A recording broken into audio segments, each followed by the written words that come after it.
Hello, जय हिंद दोस्तों, नमस्कार। मैं विवेक स्वागत करता हूं आपका एक बार फिर विवेक क्लासेस बिजनौर में। आज हम बात करेंगे सीआरपीसी 1973 की। उसकी हम कुछ मुख्य धारा देखेंगे। तो उससे पहले आप अपने इस चैनल को सब्सक्राइब करें, वीडियो लाइक करें, शेयर करें और कमेंट करें। और जितनी भी धाराएं कराऊंगा उनको आप वीडियो 2 से 3 बार और देख लेना, आपकी याद हो जाएंगे, ठीक है ना। उसके बाद हम जो फिर आगे हम प्रैक्टिस करेंगे, जो प्रीवियस ईयर के क्वेश्चन आए हुए हैं, इसके बाद हम उन्हीं क्वेश्चन को लाएंगे जो प्रीवियस ईयर के क्वेश्चन आए हुए हैं या जो मुख्य केस हुए हैं उनसे संबंधित जो क्वेश्चन पूछा था। इसके बाद वही वीडियो आएगी। तो उससे पहले आप इसको 2 से 3 बार देख लें अच्छे से, ताकि आपको याद हो जाए। अब हम देखते हैं। तो दंड प्रक्रिया संहिता सीआरपीसी 1973 कितने अध्याय हैं इसमें? 37 अध्याय है। कुल कितनी धाराएं हैं इसमें? धाराएं हैं 484। कितनी धारा है? 484।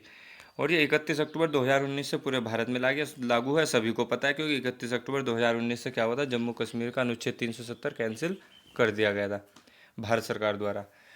तो और ये लागू कब हुआ था? ये लागू हुई है, जो सीआरपीसी लागू ये हुई है 25 जनवरी 1974 को। तो राष्ट्रपति की स्वीकृति मिली और 1 अप्रैल 1974 से, उस समय 1 अप्रैल 1974 से जम्मू कश्मीर को छोड़कर पूरे भारत पर लागू हुई।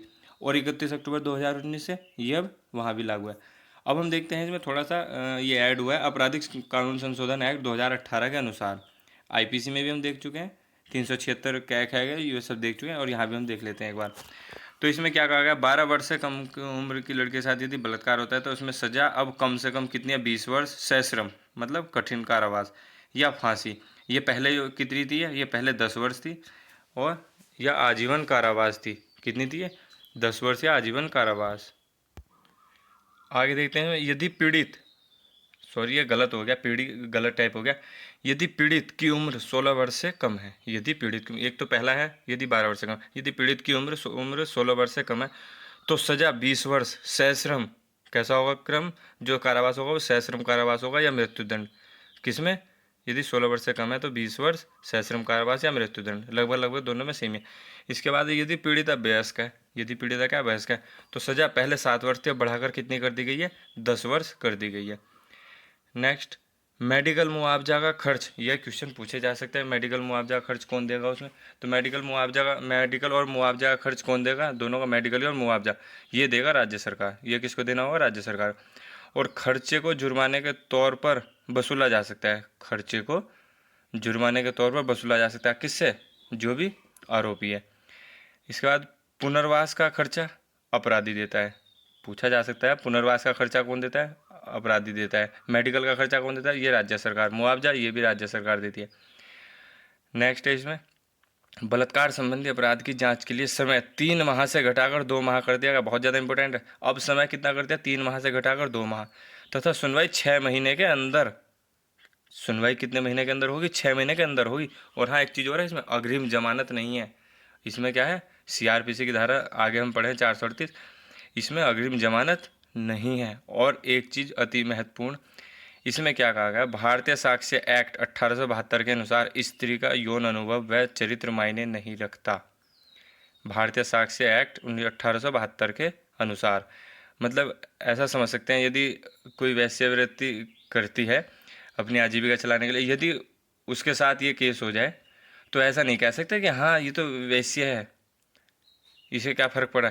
तो ऐसा नहीं है, वो उसके लिए भी इज्जत है, ठीक है ना। तो ये अनुभव मायने नहीं रखता, यौन अनुभव या चरित्र मायने नहीं रखता। अब हम चलते हैं आगे, देखते हैं मुख्य धाराएं। दो कै में क्या है? जमानती अपराध, जिसमें जमानत मिल जाती है थाने से, ये क्या होता है? 2 कै। इसमें क्या है? जमानती अपराध। याद रखना, यहाँ से क्वेश्चन पूछे गए हैं और पूछे जाते हैं। ये पॉइंट है 2 के साथ, जितने भी हैं धारा 2 के साथ कै खे गए, इनमें से जितने मुख्य हैं उनको लिखा गया और इनको याद करना। 2 गै, 2 सी या 2 गै, ये क्या है? संज्ञेय अपराध। संज्ञेय अपराध क्या होते हैं? जैसे हत्या, लूट, डकैती, जो गंभीर अपराध होते हैं वो किसकी श्रेणी में आते हैं? संज्ञेय अपराध, ठीक है, जिसमें बिना वारंट की गिरफ्तारी की जा सकती है। इसके बाद है 2 डी या 2 घै। अब 2 घै में क्या है? परिवाद। परिवाद क्या है? कंप्लेन करना, कंप्लेन। और एक चीज़ और इसमें याद रखना, कंप्लेंट या परिवाद केवल और केवल मजिस्ट्रेट के पास किया जा सकता है। किसके पास किया जा सकता है? मजिस्ट्रेट के पास। ऐसा नहीं है पुलिस में जाकर हो सकता है, नहीं। शिकायत, पुलिस में क्या होता है? एफआईआर, FIR किसके पास होती है? पुलिस के पास। ठीक है, अब इसमें देखते हैं हम नेक्स्ट 2G या 2(6), ये क्या संबंधित है? जांच। जांच मतलब इंक्वायरी। कौन करता है जांच? जांच मजिस्ट्रेट या न्यायालय। आपको इंक्वायरी और यहाँ पर इन्वेस्टिगेशन, इनमें लगभग सिमिलर से लगते हैं, लेकिन थोड़ा सा अंतर है इसमें। तो जांच कौन करता है? मजिस्ट्रेट या न्यायालय। इसके बाद है 2(6) या जय। जय या जय, इसमें क्या है? अन्वेषण। अन्वेषण इन्वेस्टिगेशन, ये कौन करता है? पुलिस अधिकारी। किसी भी के पुलिस अधिकारी या किसी और को भी सौंप सकते हैं। तो ये कौन करता है? इन्वेस्टिगेशन। केस से संबंधित जो भी साक्ष्य जुटाए जाते हैं उससे संबंधित क्या है? इन्वेस्टिगेशन। 2 ल या ठ, तो ल और ठ लठ हो गया, ऐसे याद रख लेना। लठ असंज्ञेय अपराध। भाई अगर लठ बज गया, हल्का फुल्का ही बजाय, तो उससे क्या? असंज्ञेय अपराध। लठ इतनी बड़ी श्रेणी में नहीं आएगा कि हाँ बिल्कुल ही हत्या कर दी या ज़्यादा चोट पीट लगी, मतलब मारपीट की श्रेणी में आएगा। लठ से क्या होता है? डराना या हल्का फुल्की मारपीट। तो लठ से क्या हो जाएगा? असंज्ञेय अपराध में आएगा। इसके बाद है 2 न। 2 न ढ, न मतलब ढ, ये क्या है? अपराध। इसमें क्या दिया? अपराध की परिभाषा। इसके बाद है 2 से क्या होता है? एस से क्या, सॉरी एस से क्या होता है? स्टेशन। एस से क्या होता है? स्टेशन। स्टेशन मतलब थाना। और यहाँ पर तो सारी पुलिस की बात चल रही है, तो 2S से क्या होगा? Police station. इससे क्या होगा? Police station. इसके बाद है 2 बै मतलब W। इसमें क्या है? समन मामला। इसमें क्या है? समन मामला। समन मामला न्यायालय द्वारा किसी को भेजा जाता है बुलावे के लिए। ठीक है, ये किस लिए दिया जाता है? बुलावा। अगर किसी को बुलाना हो किसी केस से संबंधित, तो उसको क्या भेजा जाता है? समन मामला। इसके बाद है 2X। एक्स भय, एक्स मतलब भय, यह है वारंट मामला। ये पूछा गया था पिछली बार एग्जाम में। तो ये क्या है? वारंट मामला। 2 क्या है? जमानती अपराध। 2 संज्ञेय अपराध। 2 परिवाद। 2 जांच। 2 अन्वेषण। 2 असंज्ञेय अपराध। 2 ठठटेरा, सॉरी ढक्कन। 2 अपराध। 2 पुलिस थाना। 2 समन मामला। 2 वारंट मामला। आगे देखते हैं इसमें दंड प्रक्रिया संहिता की प्रथम अनुसूची अपराधियों के वर्गीकरण से संबंधित है। तो जो प्रथम अनुसूची में वो अपराधियों के वर्गीकरण से ही संबंधित है सारे। दंड प्रक्रिया संहिता की मुख्य विशेषता क्या है? न्यायपालिका को कार्यपालिका से अलग करना। कौन सा अनुच्छेद कहता है संविधान का? अनुच्छेद 50। कार्यपालिका को न्यायपालिका से अलग करना। इसके बाद हम चलते हैं धारा 8 पर। धारा 8 क्या कहती है? राज्य सरकार किसी क्षेत्र को महानगर तब घोषित करेगी जब उसकी आबादी क्या हो? 10 लाख से अधिक हो। महानगर तब घोषित करेगी जब उसकी आबादी कितनी हो? 10 लाख से अधिक हो। नेक्स्ट धारा 24(3). 24(3) में क्या कहा गया? प्रत्येक जिले के लिए लोक अभियोजक, प्रत्येक जिले के लिए लोक अभियोजक नियुक्त करने की किसको शक्ति दी गई है? राज्य सरकार को शक्ति दी गई है। और ये किसके अंडर काम करता है? मजिस्ट्रेट के अंदर काम करता है। और ये विधि अधिकारी होता है किसकी तरफ से? राज्य सरकार का विधि अधिकारी होता है। और किसके अंडर काम करता है? मजिस्ट्रेट के अंदर काम करता है। और इसकी नियुक्ति कौन की शक्ति किसको दी गई है? राज्य सरकार को। नेक्स्ट चलते हैं, ये इंपॉर्टेंट है 28 और 29। 28(1) में क्या कहा गया? उच्च न्यायालय, उच्च न्यायालय मतलब हाई कोर्ट, विधि द्वारा प्राधिकृत कोई भी दंड आदेश दे सकता है। कौन दे सकता है दंड आदेश? कोई भी दंड आदेश दे सकता है। कौन? उच्च न्यायालय। इसके बाद 28(2) सेशन न्यायाधीश या अपर सेशन न्यायाधीश। 28(2) में सेशन न्यायाधीश या अपर सेशन न्यायाधीश विधि द्वारा प्राधिकृत कोई भी दंडादेश दे सकता है, किंतु उसके द्वारा दिए गए मृत्युदंड आदेश की पुष्टि उच्च न्यायालय द्वारा किए जाने की आवश्यकता होगी। 28(1) में तो उच्च न्यायालय कोई भी दंडादेश दे सकता है, लेकिन 28(2) में सेशन न्यायाधीश या अपर सेशन न्यायाधीश ये भी कुछ भी दे सकता है। लेकिन अगर मृत्युदंड दिया है तो उसकी पुष्टि कौन करेगा? High court. 28(3) सहायक सेशन न्यायाधीश, पहले उच्च न्यायालय फिर सेशन न्यायाधीश या अपर सेशन न्यायाधीश और तीसरे पर सहायक सेशन न्यायाधीश। तो 28(3) में सहायक सेशन न्यायाधीश क्या कर सकता है? 10 वर्ष तक की कारावास की सज़ा दे सकता है। ये क्या कर सकता है? 10 वर्ष तक की कारावास की सज़ा दे सकता है। तो 28(3) देखा हमने। सहायक सेशन न्यायाधीश क्या कर सकता है? 10 वर्ष तक की कारावास की सज़ा दे सकता है। उच्च न्यायालय कोई भी सज़ा दे सकता है। सेशन न्यायाधीश या अपर सेशन न्यायाधीश कुछ भी दे सकता है, लेकिन मृत्युदंड की जांच कौन करेगा? High court. और 28(3) में क्या कहा गया, सहायक सेशन न्यायाधीश 10 वर्ष तक का कारावास की सजा दे सकता है। अब हम बात करते हैं 29(1) मुख्य न्यायिक मजिस्ट्रेट। मुख्य न्यायिक मजिस्ट्रेट क्या कर सकता है, 7 वर्ष तक का कारावास व जुर्माना। जुर्माना वो कितना भी लगा सकता है, जो भी पक्ष हैं उनकी आर्थिक स्थिति के अनुसार। 29(2) प्रथम वर्ग न्यायिक मजिस्ट्रेट 3 वर्ष तक का कारावास दे सकता है या 10,000 रुपये जुर्माना, या दोनों दे सकता है। 3 वर्ष तक का कारावास या 10,000 रुपये जुर्माना, या दोनों। 29(3) द्वितीय वर्ग न्यायिक मजिस्ट्रेट 1 वर्ष तक का कारावास या 5,000 रुपये, या दोनों ये दे सकते हैं। अब सेशन न्यायाधीश और मजिस्ट्रेट, मुख्य न्यायिक मजिस्ट्रेट, इनमें क्या अंतर होता है। जो मजिस्ट्रेट होते हैं ये करते हैं सिविल मामलों की, जो भी सिविल मामले होते हैं ये कौन देखता है, मजिस्ट्रेट। और जो भी दांडिक मामले होते हैं वो कौन देखता है, सेशन न्यायाधीश, ठीक है, सत्र न्यायाधीश। तो इनमें ये अंतर होता है। बाकी जैसे छोटे मोटे मारपीट के मामले ये कौन देखता है, न्यायाधीश। ये जुर्माने तक ही सीमित होते हैं, लेकिन कोई केस ही अगर ऐसा हो तो उसमें ये थोड़ा बहुत कारावास दे सकते हैं, जैसे 10 वर्ष तक का कारावास हाईएस्ट, ये मुख्य न्यायिक मजिस्ट्रेट 7 वर्ष तक का दे सकता है। और जबकि जो उसमें सेशन न्यायाधीश है सबसे लास्ट में, सहायक सेशन न्यायाधीश, वो दे सकता है 10 वर्ष तक का। और मुख्य न्यायिक मजिस्ट्रेट कहाँ से शुरू है, 7 वर्ष से। 7 वर्ष, 3 वर्ष और 1 वर्ष। अब हम बात करते हैं इसमें आगे, धारा 41। धारा 41 में बात की गई है पुलिस अधिकारी द्वारा बिना वारंट के गिरफ्तारी से संबंधित किन अपराधों में कर सकता है, जिसमें सजा 7 वर्ष या उससे अधिक की हो, ऐसे मामलों में वो गिरफ्तारी बिना वारंट के कर सकते हैं। इसके बाद है 41D, डी मतलब घ। वो कह रहा है गिरफ्तार व्यक्ति को पूछताछ के दौरान, यदि गिरफ्तार व्यक्ति को लेकर चले गए तो अगर उससे पूछताछ के दौरान वह अपनी मनपसंद के किसी भी वकील से मिलने का अधिकार प्रदान है उसे। वो चाहे, यदि वो पुलिस उससे पूछताछ कर रही है तो वो चाहे तो अपने मनपसंद के वकील से मिल सकता है, उससे एडवाइस ले सकता है। इसके बाद है धारा 45। धारा 45 बहुत इंपॉर्टेंट है, सशस्त्र बलों के सदस्यों को गिरफ्तारी से संरक्षण प्रदान करती है। कौन सी धारा, धारा 45। यदि ऐसा नहीं है कि हाँ सशस्त्र बल का सदस्य तो इसका मतलब गिरफ्तारी नहीं होगा, किसकी परमिशन के बाद हो सकता है, केंद्र सरकार। तो सशस्त्र बल के सदस्यों की गिरफ्तारी को छूट किस में है, धारा 45। कब गिरफ्तार हो सकता है, जब केंद्र सरकार अनुमति दे। इसके बाद है धारा 57 में कहा गया गिरफ्तार व्यक्ति को 24 घंटों के भीतर मजिस्ट्रेट के समक्ष प्रस्तुत करना बाध्यकारी है। गिरफ्तार व्यक्ति को 24 घंटों के भीतर मजिस्ट्रेट के समक्ष प्रस्तुत करना बाध्यकारी है। आगे देखते हैं धारा 58। धारा 58 में कहा गया पुलिस स्टेशन के भार साधक अधिकारी का यह दायित्व है कि वह अपने थाने में बिना वारंट गिरफ्तार किए गए व्यक्तियों की सूचना जिला दंडाधिकारी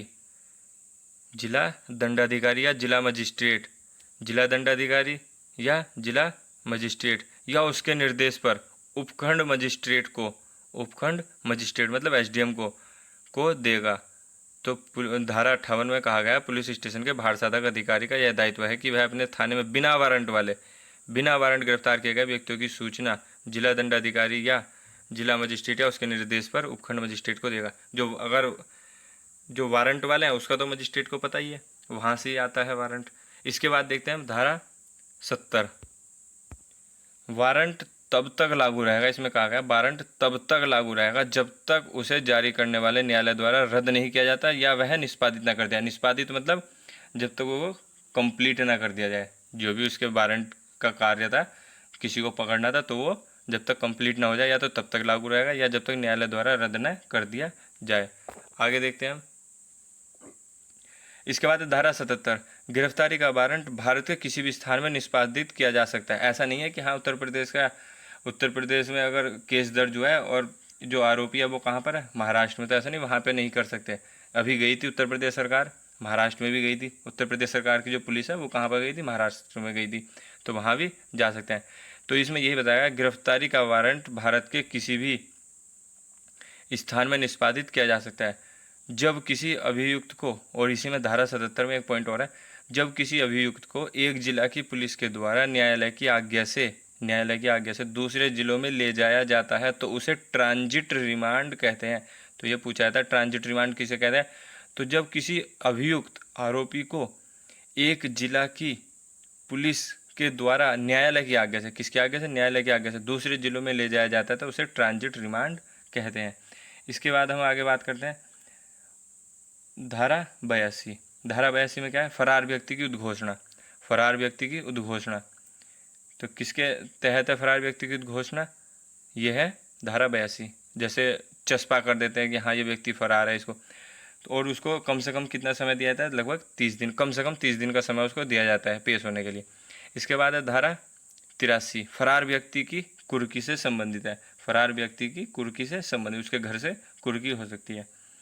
इसके बाद है धारा 93, तलाशी वारंट कब जारी किया जा सकता है, इसके बाद है तलाशी वारंट कब जारी किया जा सकता है, और ये किससे संबंधित है, ये तलाशी वारंट से संबंधित है।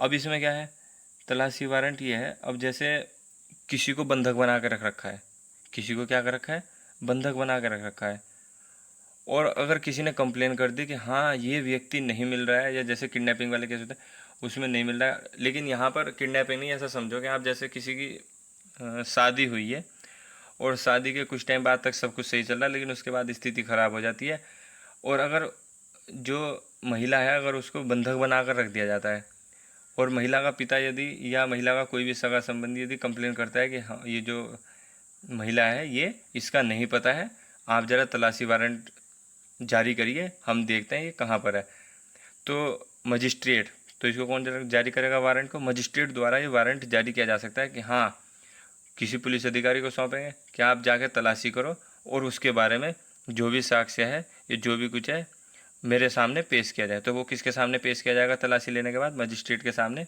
पेश किया जाएगा। या इसे क्या कह सकते हैं, जैसे बंदी प्रत्यक्षीकरण रिट याचिका, अनुच्छेद 32 के तहत भी क्या कर सकता है, बंदी प्रत्यक्षीकरण रिट भी कौन जारी कर सकता है, सुप्रीम कोर्ट या हाई कोर्ट। तो ये रिट जारी की जा सकती हैं, बंदी को सामने लाओ। तो ये होता है 93। धारा 97, धारा 97 में क्या दिया गया है, तलाशी वारंट, 93 में परिभाषा दी गई और ये तलाशी वारंट जारी किया जा सकता है धारा 97 के तहत।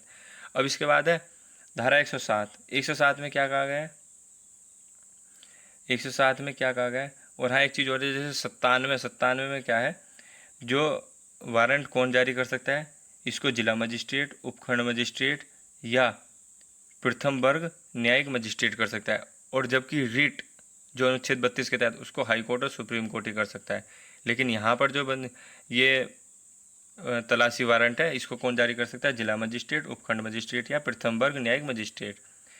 अब इसके बाद हम बात करते हैं धारा 107 की। धारा 107 क्या है, परिशांति कायम रखने के लिए प्रतिभूति से संबंधित, प्रतिभूति मतलब सिक्योरिटी, किसी को बुलाएंगे उससे कोई बॉन्ड ले लेंगे, ठीक है ना, उस पर कोई सिक्योरिटी ले लेंगे कि हाँ अगर तूने कुछ भी हरकत की तो ये हमारे पास तेरी चीज़ ये गिरवी रखी है, या मतलब ये बंधक है और तुझे बहुत सही से रहना है। तो ये किस में कहा गया है, 107 में। अब इसमें थोड़ा सा देख लें, जब किसी कार्यपालक मजिस्ट्रेट को सूचना मिलती है कि संभावना है कि कोई व्यक्ति परिशांति भंग करेगा, तो मजिस्ट्रेट 107 के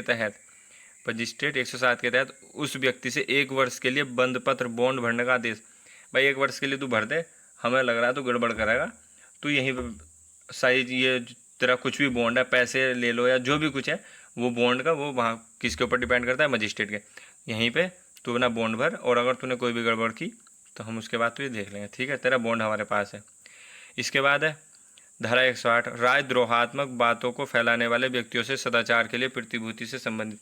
अब मजिस्ट्रेट क्या करेगा, यदि ऐसा लग रहा है कि हाँ कोई देश के खिलाफ दुष्प्रेरण कर रहा है, ऐसी बातें फैला रहा है, तो उसकी प्रतिभूति से भी संबंधित है। यहाँ भी हम क्या कर सकते हैं, बॉन्ड ले सकते हैं, कौन, मजिस्ट्रेट बॉन्ड भरवा सकते हैं यदि वो ऐसे इस तरह की कोई हरकत करता है तो। इसके बाद है धारा 109, संदिग्ध व्यक्तियों से सदाचार के लिए प्रतिभूति से संबंधित। अब ऐसा लग रहा है कोई संदिग्ध व्यक्ति है, या यहाँ पे इसमें लग रहा है शायद ये कुछ गड़बड़ कर सकता है। संदिग्ध व्यक्ति मतलब कोई व्यक्ति है और लग रहा है कि हाँ ये गड़बड़ अब कर सकता है, संदिग्ध की स्थिति में वो आ चुका है, तो उससे भी क्या करा जा सकता है, बॉन्ड भरवाया जा सकता है, ठीक है ना, बॉन्ड भरने का आदेश दिया जा सकता है। अब धारा 110, यहाँ पे तो अभ्यासिक अपराधी जो बिल्कुल प्रैक्टिस में ही रहते हैं, उनसे भी क्या करते हैं, जैसे इलेक्शन का टाइम आ गया या कोई और समय चल रहा है तो वहाँ पे भी क्या कर सकते हैं, बॉन्ड भरवाया जा सकता है। तो 107 परिशांति कायम रखने के लिए, 108 राजद्रोहात्मक बातों को फैलाने वाले व्यक्तियों से संबंधित है, 109 संदिग्ध, और 110 है अभ्यासिक। अब अति महत्वपूर्ण आई है 125, धारा कौन सी, 125, भरण पोषण का अधिकार किस में है, 125 में, और 125(1), तो ये कहा गया पुत्र और पुत्री दोनों को पुत्र और पुत्री दोनों को माता पिता के भरण पोषण के लिए जिम्मेदार है। कौन है दोनों? पुत्र और पुत्री। ये पूछा जा सकता है कि भरण पोषण के लिए कौन जिम्मेदार है, पुत्र या पुत्री या दोनों?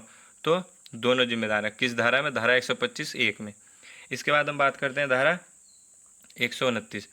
कोई कार्यपालक मजिस्ट्रेट या पुलिस थाने का भार साधक अधिकारी विधि विरुद्ध जमाव को सिविल प्रयोग के द्वारा तितर बितर कर सकता है।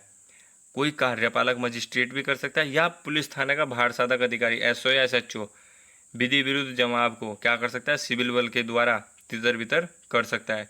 कौन, किसको अधिकार है? या तो कार्यपालक मजिस्ट्रेट या पुलिस थाने का भार साधक अधिकारी भी इस चीज़ को कर सकता है। 130 धारा 130 क्या कहते हैं? न्यूसेंस हटाने के आदेश से संबंधित। न्यूसेंस मतलब कोई अवरोध पैदा करते हैं। हमने बताया था पहले जो हमने पढ़ा था, तो इसमें क्या है, आईपीसी में पढ़ा था हमने न्यूसेंस, लोक न्यूसेंस। तो यदि न्यूसेंस मतलब अवरोध, यदि कोई अवरोध पैदा करता है किसी को बीच में, ठीक है, हानि करने के लिए ताकि ये वहाँ पर ना जा पाए, तो इस तरह का जो अवरोध करता है या जनता को परेशान करता है, तो न्यूसेंस हटाने से संबंधित कौन सी धारा है? 130। अब हम आगे देखते हैं। ये है भाई अति महत्वपूर्ण, जो धारा 144 आप सुनते हो, गाना भी है 144 वाला धारा का। तो इसमें धारा 144 आशंकित खतरे या उपताप या अवरोध रोकने के लिए जिला मजिस्ट्रेट या उपखंड मजिस्ट्रेट या राज्य सरकार द्वारा सशक्त मजिस्ट्रेट आदेश दे सकता है। क्या? धारा 144 लागू कर दी जाती है किसी भी आशंकित खतरे या अवरोध को रोकने के लिए। कौन? जिला मजिस्ट्रेट या उपखंड मजिस्ट्रेट या राज्य सरकार द्वारा सशक्त मजिस्ट्रेट आदेश दे सकता है। अब बात करते हैं धारा 151। ये बहुत ज़्यादा होती है और यही इम्पोर्टेंट है पुलिस के लिए सबसे ज़्यादा। तो इसमें कहा गया पुलिस अधिकारी संज्ञेय अपराध को किए जाने से पहले गिरफ्तार कर सकता है। यदि किसी को लग रहा है कि हाँ संज्ञेय अपराध कर सकता है, कोई भी पकड़ा गया उसको उठाकर कम से कम 151 में तो चालान हो ही जाता है। क्यों? लग रहा था संज्ञेय अपराध कर सकता है, तो पुलिस अधिकारी द्वारा संज्ञेय अपराध को किए जाने से पहले गिरफ्तार कर सकते हैं। इसके लिए मजिस्ट्रेट के आदेश या वारंट की आवश्यकता नहीं होती। तो कौन सा है? 151। अब बात करते हैं हम 153 की। भार साधक अधिकारी द्वारा उस थाने की सीमाओं के अंदर बाट व माप के निरीक्षण से संबंधित। तो जो उस थाने का भार साधक अधिकारी है वो क्या कर सकता है? अपनी थाना सीमा के अंतर्गत बाट व माप के निरीक्षण से संबंधित कार्रवाई कर सकता है। अब बात करते हैं हम धारा 154। धारा 154 एफआईआर के बारे में बताया गया, बहुत ज़्यादा इंपॉर्टेंट है 154। एफआईआर मतलब केवल संज्ञेय अपराधों में की जा सकती है। कौन? एफआईआर। तो एफआईआर से संबंधित अगर पूछेगा तो सीआरपीसी की धारा 154। उदाहरण जैसे 326 क्या है? तेजाब वाली घटना। 326 क्या है? 354 स्त्री लज्जा भंग। तो और 376 जैसे अपराधों के लिए एफआईआर की जाती है। किसके लिए की जाती है? जैसे ये उदाहरण और भी हैं, हत्या है, लूट है, डकैती है, इनके लिए भी। और जैसे 326 जो महिला से संबंधित अपराध है उसकी एफआईआर कौन करेगा? महिला अधिकारी द्वारा ही लिखी जाएगी। ये चीज़ें पहले भी बताई थी आईपीसी में। आगे देखते हैं हम धारा 154(3). यदि एफआईआर न लिखने से व्यक्ति व्यथित है, जो व्यक्ति पीड़ित है वो एफआईआर नहीं लिखी उसकी, तो वो क्या कर सकता है? सूचना डाक द्वारा एसपी या एसएसपी को भेज सकता है। किसी भी माध्यम से भेज सकता है, एसपी या एसएसपी को। अब तो फ़ोन भी कर सकता है। इसके बाद है, ये भी महत्वपूर्ण है, 172 धारा 172 पूछा जाता है केस डायरी का संबंध सीआरपीसी किस धारा से है? तो सीडी मतलब केस डायरी। तो केस डायरी कार्रवाइयों की डायरी किस में है? धारा 172 में। इसके बाद धारा 173 की बात करते हैं। अन्वेषण पूरा हो जाने पर न्यायिक मजिस्ट्रेट को पुलिस रिपोर्ट भेजी जाती है जिस आधार पर संज्ञान लिया जाता है। अब अन्वेषण तो चल रहा है, अब क्या चल रहा है? अन्वेषण। लेकिन अन्वेषण अब पूरा हो गया तो धारा 173 कहती है कि हाँ अन्वेषण पूरा हो जाने पर न्यायिक मजिस्ट्रेट को पुलिस रिपोर्ट भेजी जाएगी। न्यायिक किसको भेजी जाएगी? न्यायिक मजिस्ट्रेट को, जिस आधार पर संज्ञान लिया जाएगा। इसमें है धारा 173 बलात्कार से संबंधित। इसमें कहा गया बलात्कार से संबंधित अपराधों के लिए पुलिस अधिकारी द्वारा अन्वेषण 2 माह के अंदर पूरा किया जाएगा। हम पहले ही देख चुके हैं किस में कहा गया है ये 173 अन्वेषण की बात किस में की है? तो ये जो कहा गया पुलिस अधिकारी द्वारा 2 माह के अंदर ही पूरा किया जाएगा, किसके अंदर कहा गया? धारा 173 के अंतर्गत। अब बात करते हैं हम धारा 174, ये भी महत्वपूर्ण है। ये है आत्महत्या आदि पर पुलिस जांच करने तथा रिपोर्ट करने से संबंधित है। और इसमें एक क्वेश्चन ये पूछा भी गया कि हाँ मृग कायमी की परिभाषा किस धारा में है? मृग कायमी क्या है और इसकी परिभाषा किस धारा? तो किसमें? 174 क्या कहता है? आत्महत्या। अब मृग कायमी क्या कहती है, मरा या मारा गया। तो आत्महत्या में क्या हो सकता है, या तो मरा हो या मारा गया हो। तो मृग कायमी की परिभाषा किसमें, 174 में। अब हम बात करते हैं धारा 21, सॉरी अध्याय 21 कै, अध्याय 21 कै। इसमें क्या है, धारा 265 कै से धारा 265 ठे तक, इसमें है अविवाद सौदेबाजी से संबंधित है, प्ली बार्गेनिंग से संबंधित है। और इसका आवेदन किसको दिया जाएगा, न्यायालय को। अगर आपस में समझौता करना है तो इसका आवेदन कहाँ देना होगा, न्यायालय में। लेकिन उसकी भी कंडीशन है, न्यायालय भी तो कुछ कंडीशन कहता है। न्यायालय कहता है यदि सजा 7 वर्ष तक का केस है, कोई ऐसी केस है जिसमें सजा कितनी होगी, 7 वर्ष तक, तो उन अपराध को ही इसके अंतर्गत लाया जा सकता है। किसके अंतर्गत, प्ली बार्गेनिंग या अविवाद सौदेबाजी के अंतर्गत। यहाँ पर ही तो समझौता किया जा सकता है यदि 7 वर्ष तक की सजा वाला कोई केस है।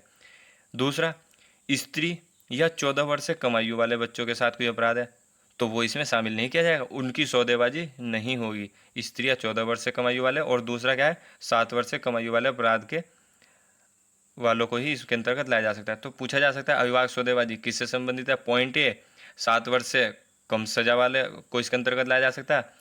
पॉइंट 2, स्त्री या 14 वर्ष से कम आयु वाले बच्चों को इसके अंतर्गत शामिल किया नहीं किया जाएगा। स्त्री या 14 वर्ष से कम आयु वाले बच्चों को इसके अंतर्गत शामिल नहीं किया जाएगा। ए सही है या बी सही है, या ए बी दोनों सही है, या कोई भी सही नहीं है। तो इस तरीके से क्वेश्चन पूछा जा सकता है, पिछली बार भी पूछे गए। अति महत्वपूर्ण, वैसे तो सारी मोस्ट इंपॉर्टेंट ही धारा है, इसमें सभी याद कर लेना, ज़्यादा नहीं है, बहुत कम है, बस ये लास्ट ही है। तो इसमें हम देखते हैं धारा 438 में क्या कहा गया, अग्रिम जमानत मंजूर करने की शक्ति किसकी है, सत्र न्यायालय या उच्च न्यायालय की। मतलब अगर किसी को अग्रिम जमानत के लिए अपनी याचिका देनी है कि हाँ मैं अग्रिम जमानत चाहता हूँ, तो वो उसकी शक्ति कौन दे सकता है, किसके बात है, सत्र न्यायालय या उच्च न्यायालय को है। किसको, सत्र न्यायालय या उच्च न्यायालय को है। अब इसमें एक महत्वपूर्ण पॉइंट है, शायद इस बार पूछा जाएगा एग्जाम में, जरूर एक ना एक पेपर में तो पूछा ही जाएगा, जितने भी यूपीएससी के पेपर होंगे उसमें किसी एक पेपर में तो आएगा, पूछा जाएगा। उत्तर प्रदेश में वर्ष 1976 में आपातकाल के दौरान अग्रिम जमानत का प्रावधान समाप्त कर दिया गया। क्या कर दिया गया था, उत्तर प्रदेश में 1976 में, जब 1975 से 1977 तक आपातकाल लगा था इंदिरा गांधी के समय में, उससे संबंधित एक केस है, वो हम जब आगे केस पढ़ेंगे, जितने भी वाद पढ़ेंगे उसमें हम देखेंगे। तो इसमें कहा गया उत्तर प्रदेश में वर्ष 1976 में आपातकाल के दौरान अग्रिम जमानत का प्रावधान क्या था, प्रावधान समाप्त कर दिया गया था। अग्रिम जमानत देनी 1976 से बंद कर दी गई थी कि अग्रिम जमानत कोई नहीं ले सकता, जिसे पुनः 6 जून 2019 में पुनः लागू कर दिया गया। इस डेट को याद रखना, 6 जून 2019 को फिर से लागू कर दिया। बंद कब किया था, 1976 में। कब किया था, 1976 में, तो इसको याद रखना। अब हम इसमें आगे बात करते हैं, एक धारा पीछे रह गई थी तो अति महत्वपूर्ण है, इसको भी हम देख लेते हैं। धारा 162, इसके अनुसार क्या प्रावधान किया गया, इसके अनुसार ये प्रावधान किया गया कि पुलिस अधिकारी से अन्वेषण के दौरान, मतलब जांच के दौरान किया गया कोई कथन यदि लेखबद्ध किया जाता है, ऐसा समझो आप किसी के पास गए, अन्वेषण जांच कर रहे हो, आप किसी से पूछ रहे हो हाँ ये इसने ये किया था क्या, ये कहाँ जाता है, इसने क्या किया था, ये उस तारीख को कहाँ था। यदि किसी बंदे ने ये चीज़ सारी बता दी कि हाँ ये इसने ये किया था, जो भी किया था मतलब, तो अगर वो कथन लिखा उसने पुलिस ने कि हाँ ऐसे ऐसे, क्योंकि नोट तो करना ही है कहाँ पर गया था, सारी चीज़ें जांच करनी है जब अन्वेषण हो रहा है, तो वह कथन करने वाले व्यक्ति द्वारा हस्ताक्षरित नहीं किया जाएगा, तो उस पर साइन नहीं लिया जाएगा और वो साइन नहीं करेगा वहाँ पर जहाँ पर उसने ये दिया है कथन। ठीक है, तो ये महत्वपूर्ण है कि क्या अन्वेषण के दौरान किया गया कोई लेखबद्ध किया जाता है तो क्या कथन देने वाला व्यक्ति हस्ताक्षरित करेगा उसको, तो इसका आंसर होगा नहीं, उसके द्वारा हस्ताक्षरित नहीं किया जाएगा और ना ही पुलिस उसके लिए कहेगी। भारतीय साक्ष्य अधिनियम 1872, भारतीय साक्ष्य अधिनियम 1872, 3 धारा है, हम इस पर बात करेंगे, ज़्यादा नहीं है।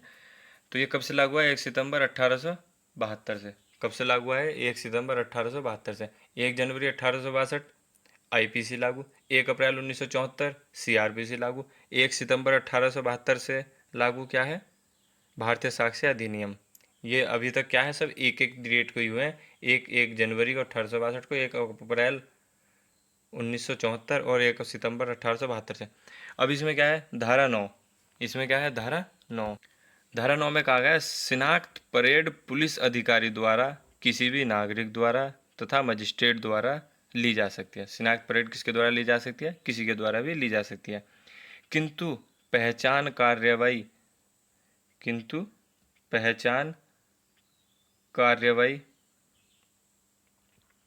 करने में, या नहीं है यहाँ पर, पहचान कार्रवाई करने में या पहचान कार्रवाइयाँ करने में मजिस्ट्रेट को प्राथमिकता दी जाएगी। मतलब शिनाख्त परेड कौन कर सकता है? पुलिस अधिकारी या किसी नागरिक द्वारा या मजिस्ट्रेट द्वारा ली जा सकती है, किंतु पहचान कार्रवाइयाँ करने में मजिस्ट्रेट को प्राथमिकता दी जाएगी, प्राथमिकता दी जाएगी। अब हम एक बार इसको देख लेते हैं, 9 को थोड़ा डिटेल में बताता हूँ।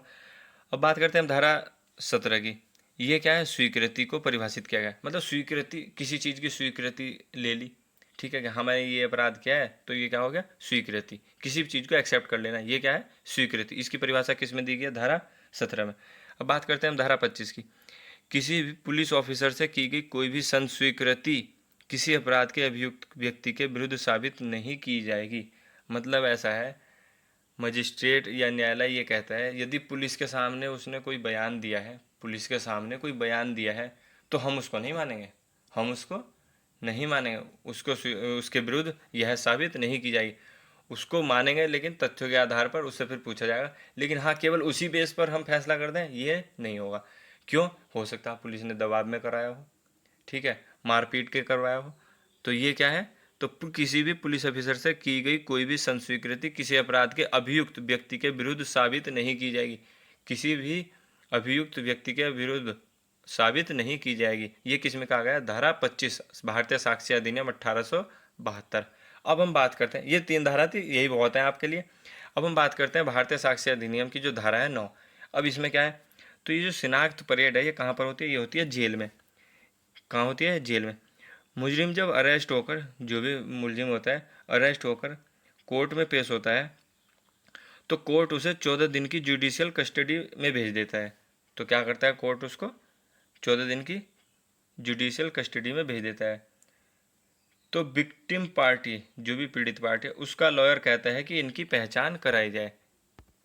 क्या कहता है? इनकी पहचान कराई जाए।